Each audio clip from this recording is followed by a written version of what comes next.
Ads లేకుండా latest episode చూడండి.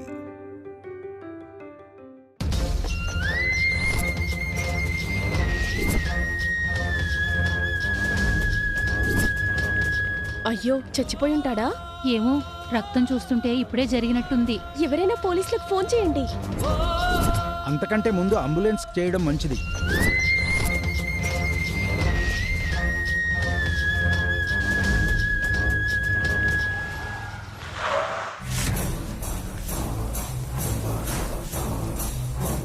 ఏమైంది? ఒక అబ్బాయిని ఎవరో పొడి చేసి వెళ్ళిపోయారమ్మా. మర్డరా?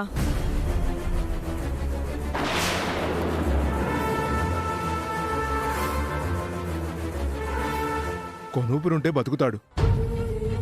మీరు కాస్త సాయం చేస్తే. అంబులెన్స్ కి కాల్ చేయండి. అయ్యో, అది ట్రాఫిక్ లో నుంచి వచ్చేసరికి పుణ్యకాలం కాస్త గడిచిపోతుందమ్మా. నా వల్ల కాదు. అలా అనకండమ్మా, పాపం పెద్ద వయసు కూడా కాదు. మీరు కాస్త సాయం చేస్తే అతనికి భవిష్యత్తు ఉంటుందమ్మా, బతుకుతాడు. నా కార్ అంతా రక్తం అవుతుంది. దాందే ఉందమ్మా, కడిగితే పోతుంది కదా. నేనేం జనాల్ని ఉద్ధరించడానికి పుట్టలేదు. నా దగ్గర పంచ్ డైలాగులు చెప్పకండి. ఆయన చావబోయేవాడికి నాకు ఏం సంబంధం? కార్లో తిరిగే వాళ్ళని చూసి ఓర్వలేక ప్రతి ఒక్కడు కౌంటర్ వేసేవాడే. అమ్మా ప్లీజ్ అమ్మా, ప్లీజ్ అమ్మా. అమ్మా అమ్మా.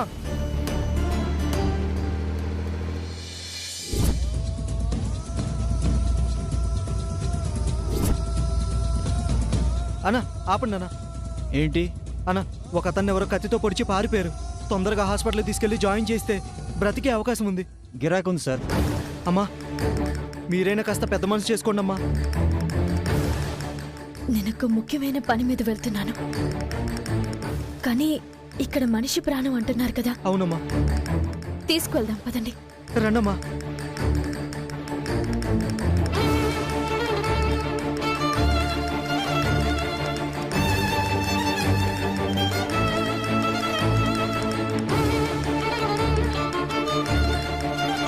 తప్పుకోండి, పక్క తప్పుకోండి. రండమ్మా.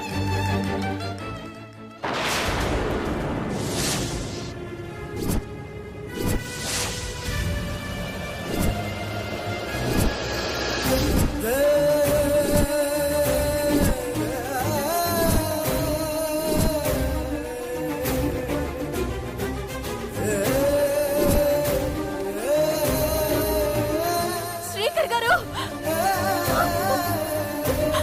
తెలిసిన అబ్బాయేనమ్మా? నా భర్త అండి. తొందరగా సహాయం పట్టండి. శ్రీకర్ గారు,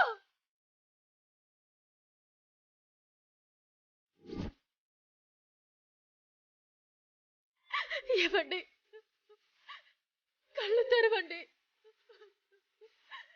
ఇంత దారుణం ఎవరు చేశారండి? ఏవండి, ఏవండి, లేవండి, కళ్ళు తెరవండి. మీకేదో అవుతుందని భయపడ్డాను, కానీ మరి ఇంత అన్యాయంగా జరుగుతుందని అనుకోలేదు. ఏమండి అన్నా, తొందరగా పోనీ అన్నా.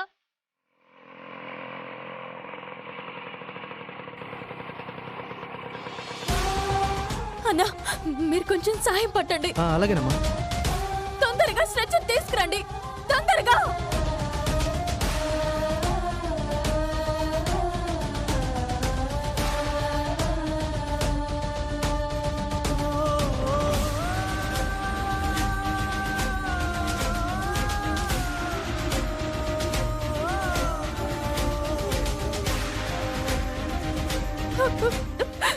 డాక్టర్, ఏమైంది? గుర్తు తెలియని వ్యక్తులు కత్తులతో దాడి చేశారు. ఈయనని ఎలాగైనా బ్రతికించండి డాక్టర్. మీ కాళ్ళు పట్టుకుంటాను. అటాక్ జరిగి ఎంతసేపు అయింది? ఒక అరగంట అయింది డాక్టర్. బ్లడ్ చాలా పోయినట్టు అనిపిస్తుంది. మా ప్రయత్నం మేము చేస్తాం. ఈయన నాకు ప్రాణాలతో కావాలి డాక్టర్, లేదంటే నా ఊపిరి ఆగిపోతుంది. I will try my level best. ఎమర్జెన్సీకి తీసుకురండి.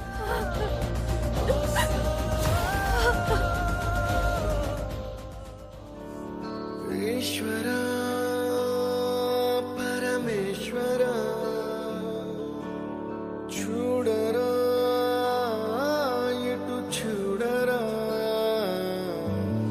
రెండు కన్నుల మనిషి బ్రతుకును గుండె కన్నుతో చూడరా ఎదుట పడని వేదనలను. సరే పంతులు గారు, మీరు ఎప్పుడు చెప్తే అప్పుడు మేము సిద్ధంగా ఉంటాం. ఇక మీరు మీ కార్యక్రమంలో ఉండండి. ఎల్లుండి వస్తానన్నారు. సరేనండి. శ్రీకర్ గారు ఇంకా ఇంటికి రాలేదా? రాలేదమ్మా. ఈరోజు తొందరగానే వస్తానని చెప్పాడు, ఇంకా రాలేదేంటి?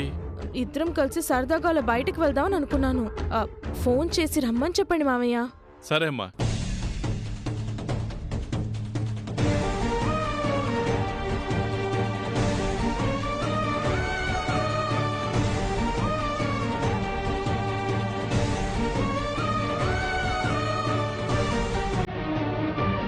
శ్రీకర్ గారికి ఎలా జరిగిందని వెంటనే అత్తయ్య మావయ్యలకు తెలియజేయాలి.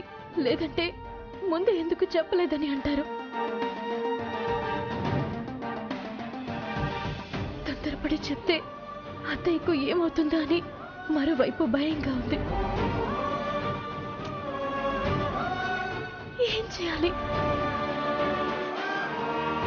ఫోన్ రింగ్ అవుతుంది, లిఫ్ట్ చేయట్లేదమ్మా. మరోసారి ట్రై చేయండి.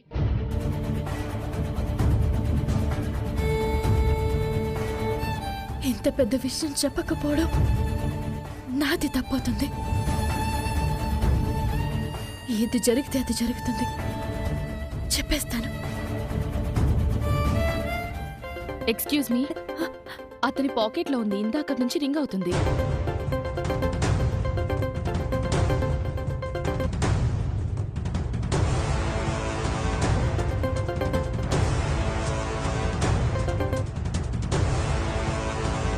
ఏంట్రా, చాలాసేపటి నుంచి రింగ్ అవుతుంటే లిఫ్ట్ చేయవేంటి? ఎక్కడున్నావు? బయలుదేరావా? మాట్లాడవేంట్రా? అంకుల్. అవునీ?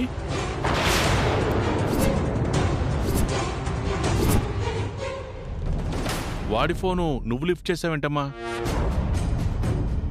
అవని శ్రీకర్ గారి దగ్గర ఎందుకుంది? ఇలా ఇవ్వండి మామయ్య. నేను మాట్లాడుతున్నాను కదమ్మా, కాస్త ఓపిక పట్టు. అయితే స్పీకర్ ఆన్ చేయండి ప్లీజ్.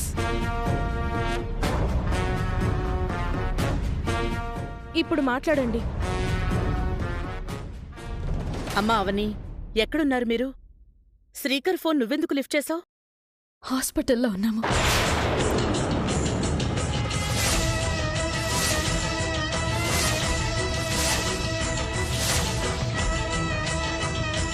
హాస్పిటల్లోనా? ఎందుకు? ఏమైంది?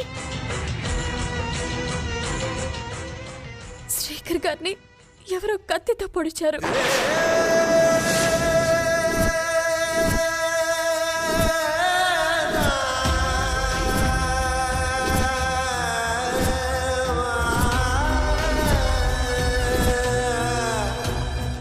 ఏంటి నువ్వు చెప్పింది నిజమా?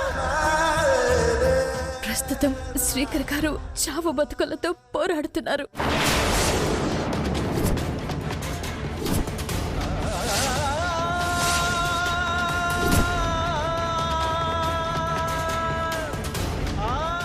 డాక్టర్స్ ట్రీట్మెంట్ స్టార్ట్ చేశారు. నా కొడుకు ఏమీ కాకూడదు. మేము వెంటనే బయలుదేరుతాం. ఏ హాస్పిటల్లో ఉన్నారు? PR hospital. 10 నిమిషాల్లో అక్కడ ఉంటాం. శ్రీకర్ గారి మీద కత్తితో దాడి చేయడం ఏంటి? ఆయనకేం కాదు కదా అత్తయ్య. తొందరగా వెళ్దాం పదండి. ఒక్క నిమిషం ఉండండి. లావణ్య వాళ్ళకి కూడా ఈ విషయం చెప్దాం, వాళ్ళు కూడా వస్తారు. వాళ్ళు బయటికి వెళ్ళారు కదా, తర్వాత చెప్పొచ్చు. ముందు మనం వెళ్దాం పదండి. శ్రీకర్, శ్రీకర్.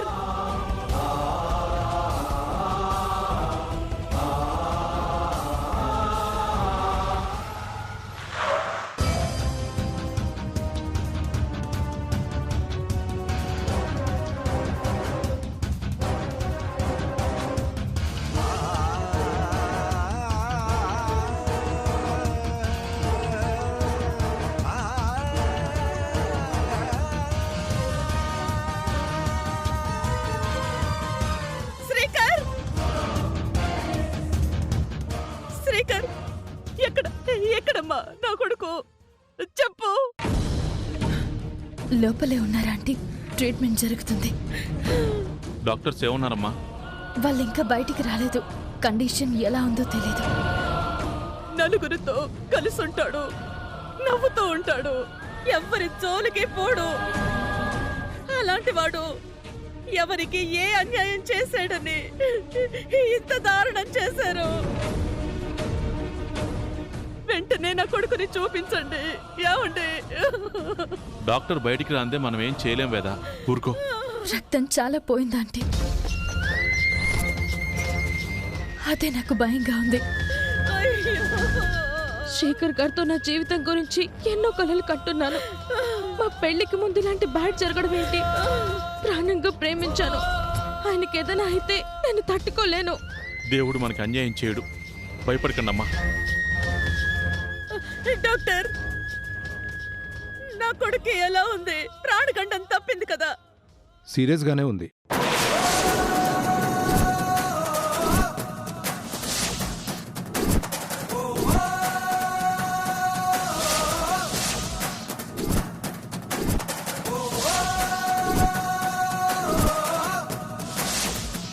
వెనక వైపు, ముందు వైపు బలమైన కత్తిపోట్లు బాగా డీప్గా ఉన్నాయి.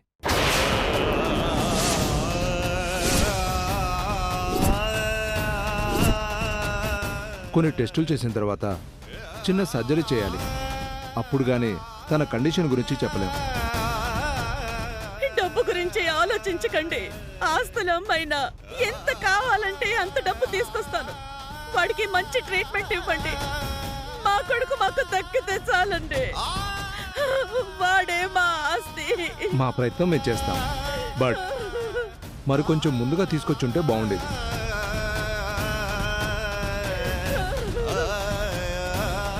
వాళ్ళు నమ్మకంగా చెప్పడం లేదు. నాకెందుకో భయంగా ఉందండి. ఏం కాదు వేద, నువ్వు కంగారు పడకు. ఒకసారి లోపలికెళ్ళి చూస్తానండి. వేద, కాస్త ఆగు. టెస్ట్కి పంపించామని చెప్పారు కదా, ఇప్పుడు చూడడానికి వీలు పడదు. అవని, శ్రీకర్ గారు నీకు ఏ ఏరియాలో కనిపించారు? మణికొండలో, శివాలయం దాటిన తర్వాత ఉండే రోడ్లో.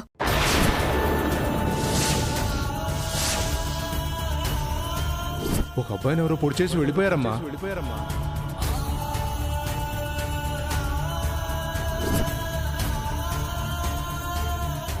అంటే నేను వదిలేసి వచ్చింది శ్రీకర్ గారు. ఎంత పని జరిగింది. ఒక్క అడుగు దిగి చూసుంటే బాగుండేది. ఇప్పుడు నేను ఆ విషయం చెప్పానంటే చెంప పగల కొడతారు, ఇంటి నుంచి తరిమి కొడతారు. నువ్వేమైనా ఆ దారిలో వెళ్ళావా? ఎవరు ప్రాణాపాయ స్థితిలో పడున్నారు, కాస్త సాయం చేయండమ్మా అని జనం అడిగితే ఎవరికో మనం హెల్ప్ చేయడం ఎందుకులే అని వదిలేసి వచ్చేసావా? ప్రమాదంలో ఉన్న వాళ్ళను నిర్దాక్షిణ్యంగా వదిలి వచ్చేయడం నీకు అలవాటే కదా. అప్పుడెప్పుడో ఒక్కసారి అలా జరిగిందని ప్రతిసారి అలాగే చేస్తానని ఎందుకు అనుకుంటున్నా? సమయం సందర్భం లేకుండా దయచేసి అలా మాట్లాడుకో. అసలే బాధలో ఉన్నాను. ఏమండి, నా కొడుకు మీద దాడి చేసింది ఎవరో తెలుసుకోండి. వాళ్ళని వదిలిపెట్టకూడదు. కంప్లైంట్ ఇచ్చి వీలైనంత తొందరగా నేరస్తుల్ని పట్టుకునే ప్రయత్నం చేస్తాను. ముందు శ్రీకరణ్ టెస్టుల నుంచి రాని.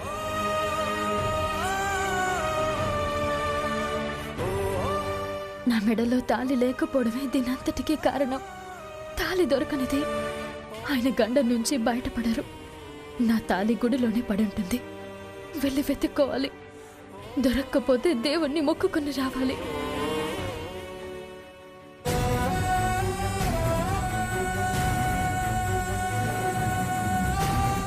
ఆంటీ, ఎటూ మీరొచ్చారు కదా, నేను బయటికి వెళ్ళొస్తాను. ఎక్కడికమ్మా?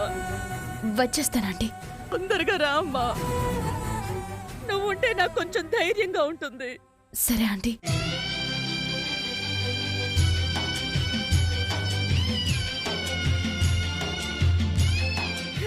శ్రీకర్ అవని కంట పడకపోయి ఉంటే ఏంటి పరిస్థితి? అనాథలా రోడ్డు మీద అలాగే పడుండేవాడు కదా.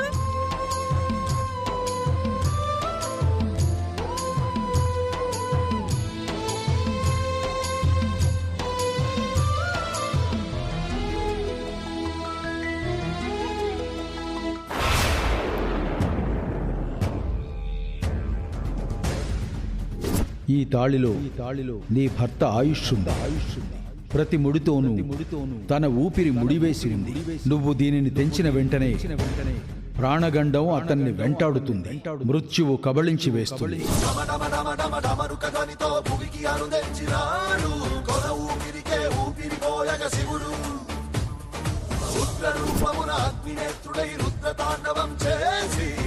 శిక్షణకు దృష్టి సారించలేడు.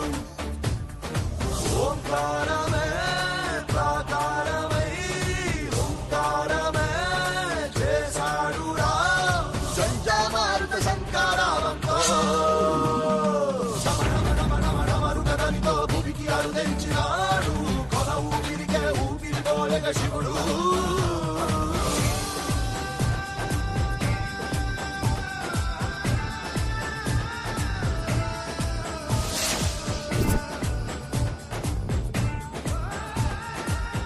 భగవంతుడా, నా తాళి నా దగ్గరకు చేరే వరకు నాకు మనశ్శాంతి ఉండదు. నా భర్త గండాన్ని దాటడు. ఈ చోటే పడుంటుందనే నమ్మకంతో వచ్చాను. నా నమ్మకాన్ని వమ్ము చేయకు. తొందరగా నా కంట పడేలా చెయ్యి.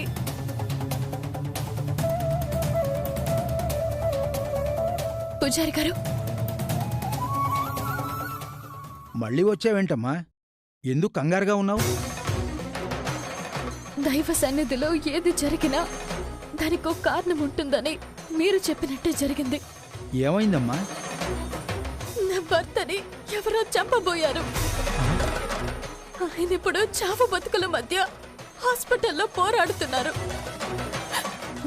ఆయన్ని కాపాడుకోవాలి.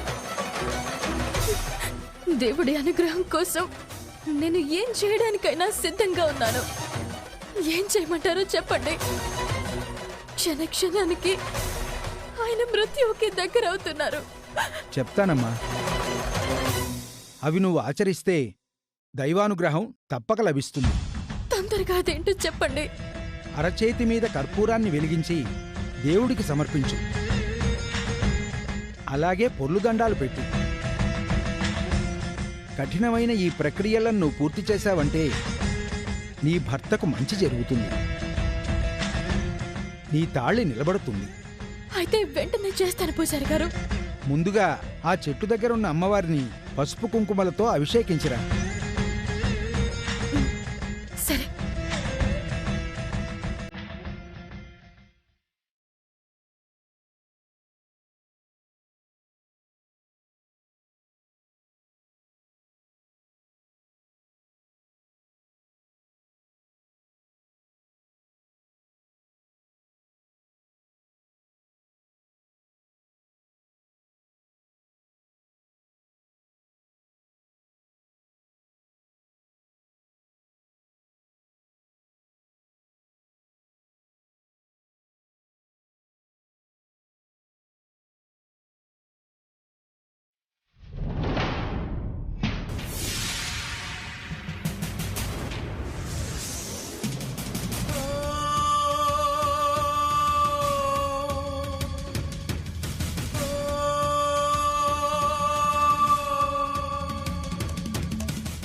డాక్టర్, నా కొడుకుని ఎలాగైనా కాపాడండి. మీరు ఒక ప్రాణాన్ని నిలబెట్టలేదంటే నాతో సహా 2 ప్రాణాలు పోతాయి. ఆపరేషన్ పూర్తి కావడానికి 2 గంటల సమయం పడుతుంది. మా ప్రయత్నం మేము చేస్తున్నాం. తన అదృష్టం ఎలా ఉందో.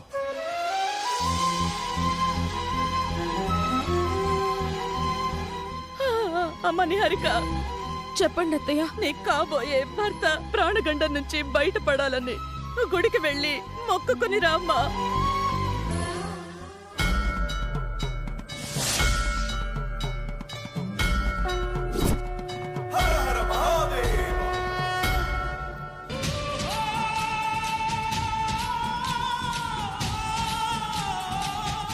మానవ ప్రయత్నానికి దైవ బలం కూడా తోడవ్వాలి.